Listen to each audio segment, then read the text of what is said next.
Hello everybody, my name is Andrew, and this is going to be my first ever game cast with my friend Gustavos, Eric, versus Wootmaster.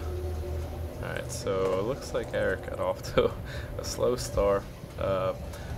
Little disclaimer for this game. I believe both players at this point are either low silver or high bronze.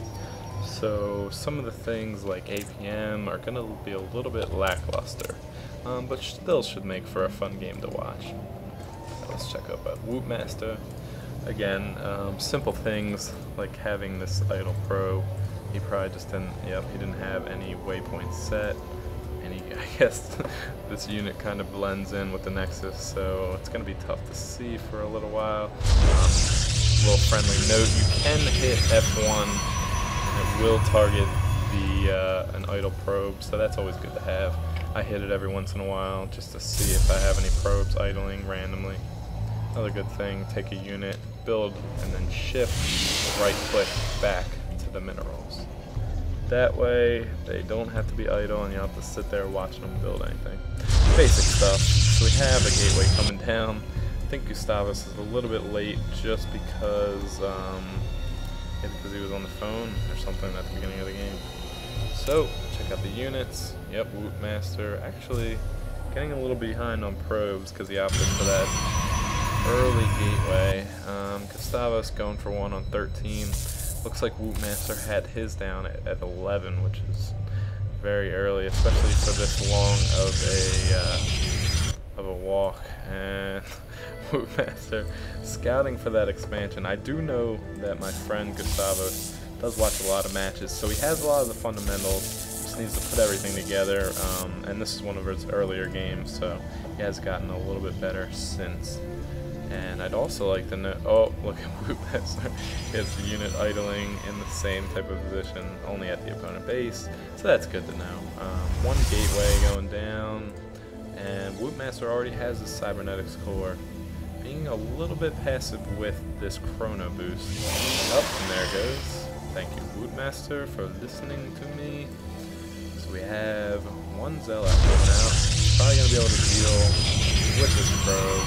And look at Wootmaster, queuing up a couple moves for him.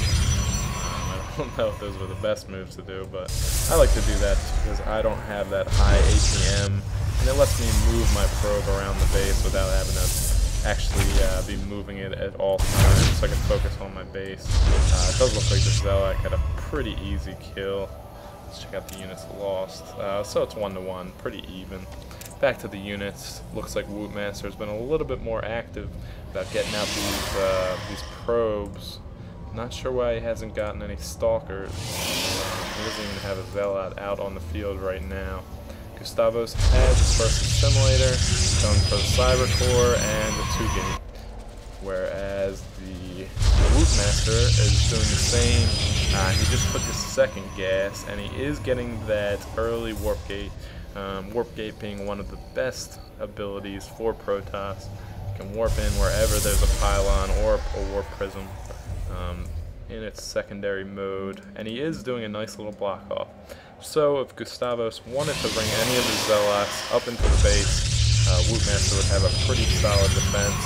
A couple of stalkers behind that is going to pretty much ensure Gustavos is never getting in to poke around, look for any type of building structures around this area.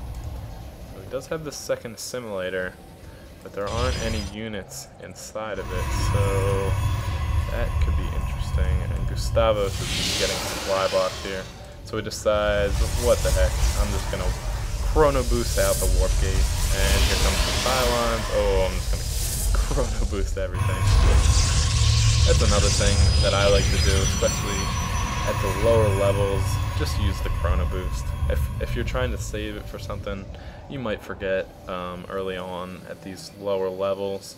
So I would say it's better to have it being used for something at this current time than just to be sitting there not being used for anything. A lot of times newer players forget the chrono boost late in the game, me being one of them.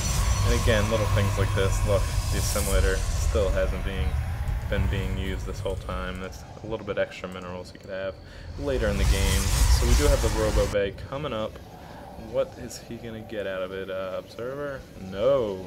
Warp. Oh, he didn't have enough gas at the time. Oh, so he cancels the Warp Prism. Now that he has enough for the Observer, he probably realizes, oh, I need more gas. Ooh, I better have 3 guys in both gas, which he does. Alright, so looks like we're going for a 3-boost Robo, Forge, and Twilight Council.